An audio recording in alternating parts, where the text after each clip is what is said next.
Hi, welcome back to Louis-Philippe's Talks. In this video, I want to talk about what it's like to live on autopilot. Have you ever driven somewhere and realized you don't remember half the trip? Or finished an entire day only to notice that you barely saw the day passing by? If yes, that's what living on autopilot feels like. You're alive, but you're not present. You're physically in the now, but it goes like if you were elsewhere. Most of us spend huge parts of our lives like this, cut between to-do lists, screens, and routines that run on repeat, and hoping to have time to breathe in the near future. But regardless the day, tomorrow will always be tomorrow, and so the near future will always be near. What I mean by that is this. When we're teaching ourselves to prioritize work and obligation, we keep on pushing the moment when we'll be able to take a breath from our responsibility. And so we stop really feeling life. But isn't it our responsibility to take the time for ourselves? Life happens here and now. And to feel it, we need to be here and now. If we think about something else in any other way that isn't here and now, we disconnect from what we truly matters. But the good news is you can take the wheel back from the autopilot, and you don't need it to change your life to do so. All it takes are small daily intentional awareness practices to help you reconnect with right now. In this video, we'll go through 4 simple ways to start living awake and switching from that robotic life to feeling human again. Autopilot isn't all bad. It's it's a survival mechanism. You do things day after day, and by doing it on an automatic way, you don't think about it. You save energy. It's our way of our brain to save energy, turning repetitive action into habits that we do without noticing. You don't have to think about brushing your teeth, do you? Unlocking, well, maybe you do. Unlocking your phone or driving home. You just do it. But the situation is, we've let autopilot take over everything. We check our phones without thinking. We eat without tasting. Sorry. We scroll through hours of content and feel nothing. Well, some of us could argue that we do feel things, but on autopilot, the feelings fade away like a dream you know, a dream that you try to remember after you just woke up. When that happens, life becomes a blur. Days pass into weeks, and the first thing we know is that Christmas is around the corner again. If it wasn't about even like birthday, the change of seasons, Halloween, and more, we would pass the years without noticing them, just like we go through months like if they were days. First thing you know is boom, we're already November. Yesterday it was September. So, how do we pilot our day intentionally? Not by stopping autopilot completely, but by interrupting it gently with small moments of awareness throughout the day. As I said, autopilot has its benefits, like anything in the world, like a knife, right? You want to cook, you use a knife, you cut what you want to cook. But then you wouldn't use a knife to wash yourself, would you? And and so just like that, every tool is a tool when it's used the way it should help us to build ourselves. The same way you would use a hammer to build a house. So it's not about discrediting autopilot, it's about really taking the time to take back the wheel of our life and be aware. So let's start with the first one, the morning check in. When you when you will wake up, before you even touch your phone, except if it's to stop the alarm, okay? Just pause, sit up, breathe, and be with yourself. Ask yourself, how am I feeling right now? Notice your body, what's tight, what's relaxed. Take conscious of yourself, your body with intention, and then dive in yourself, naming whatever you feel. You're tired, anxious, calm, curious, excited. Maybe you just woke up and you're going for a trip. That's exciting, hopefully. And don't try to change it. Just acknowledge it and get in contact with yourself. If you want to be even more aware, you can question your feeling. This morning I feel this because of this. And with this question, not only you'll know how you feel, but you'll also understand why.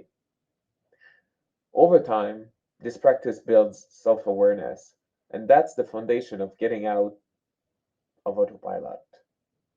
When you're aware of what lives in you, you reconnect with yourself. And through that connection, you feel, you live.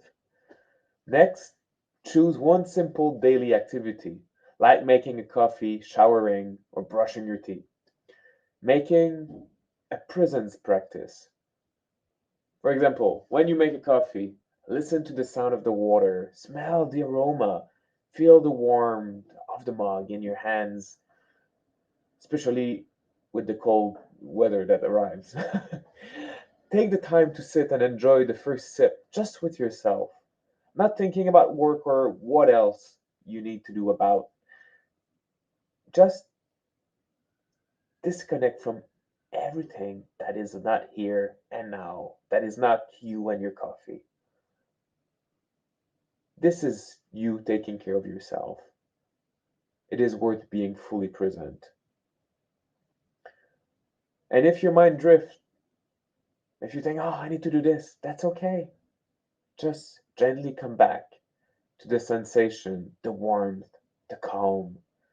Just like a kid that would do something wrong and you would tell your child like, hey, come back.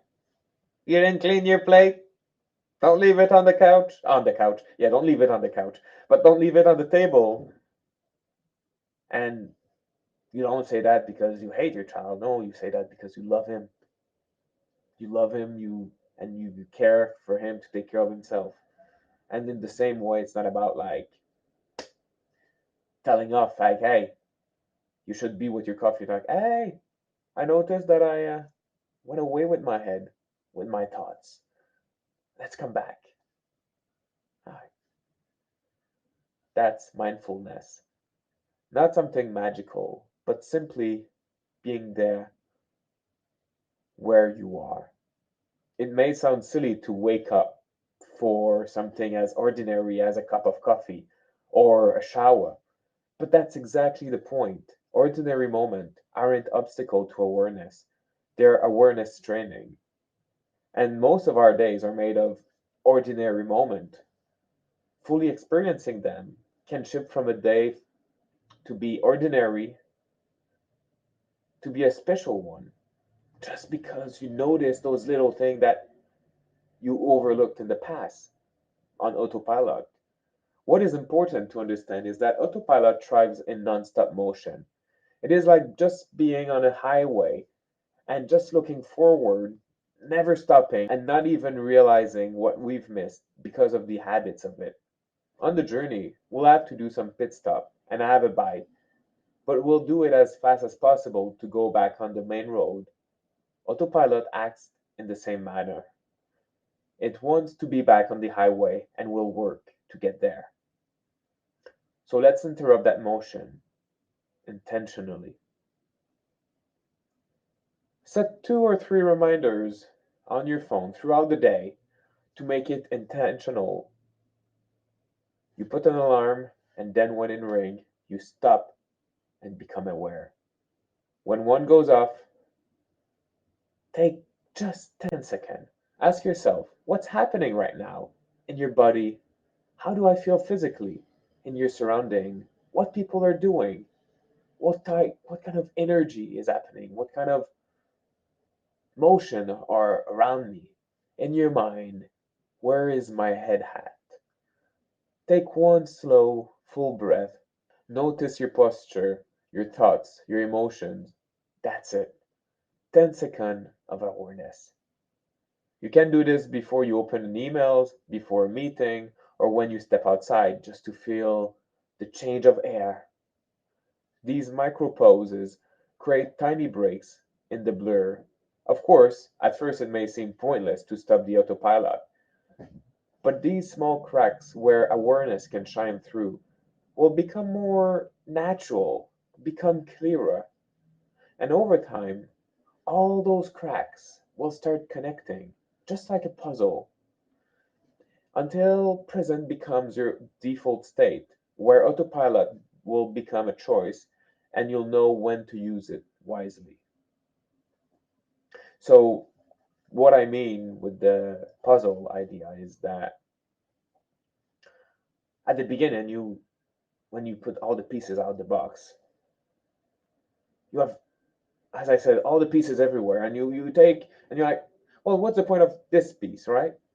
But then if you take this piece and you find the other piece and then you match it and then you keep doing that, then you get the bigger picture, right? And in the same manner, all of those pieces together will create the day you have. So being aware will put more and more pieces. Of course, when you finish a puzzle, depending what kind of puzzle it is, but you will not necessarily see every details. Just like autopilot, you will sometimes use autopilot throughout the day, not seeing every details, but you'll have a clear picture in front of you of how was your day, what did you live, and that's that's worth doing the puzzle. Finally, at the end of the day, do this. Find a moment alone.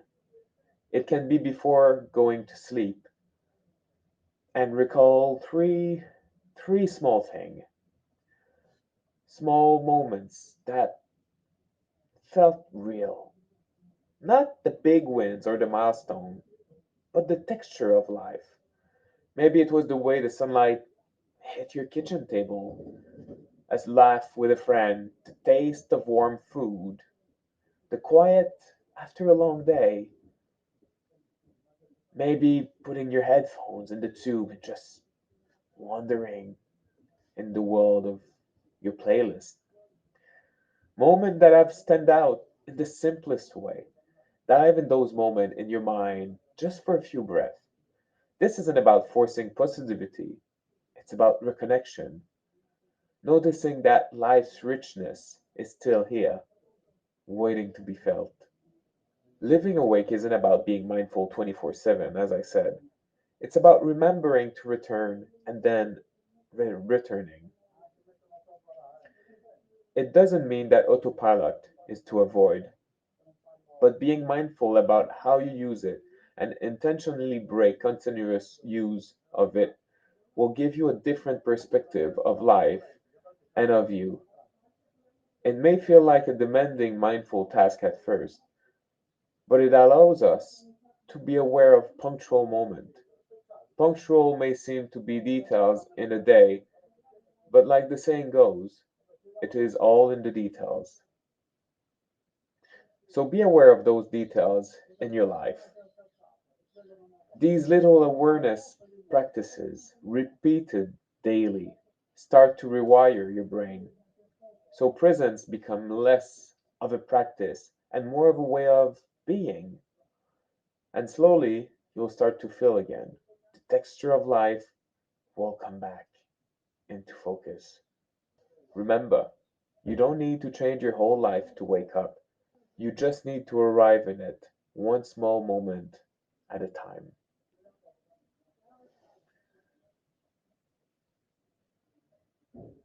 If this video resonates with you, try one of these practices today and share in the comments which one helped you feel the most awake.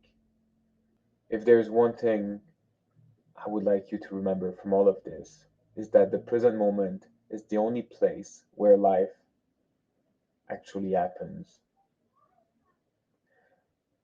And it's worth being aware of it. If today's talk resonated with you, if you've been feeling disconnected, lost in your own life, or like you've built walls around yourself, I want to invite you to something special. In January, I'm hosting a free online workshop called The House of Self. It's for those who want to slow down, reconnect with their body and emotions, and rebuild that inner sense of home. This webinar is to help you discovering who you are inside, exploring your boundaries, and finding balance in your world again. It starts on the 5th of January and it's completely free to join. You can sign up through the link in the show notes and start the new year not by adding more to your life, but by coming back home to yourself. Thank you for watching.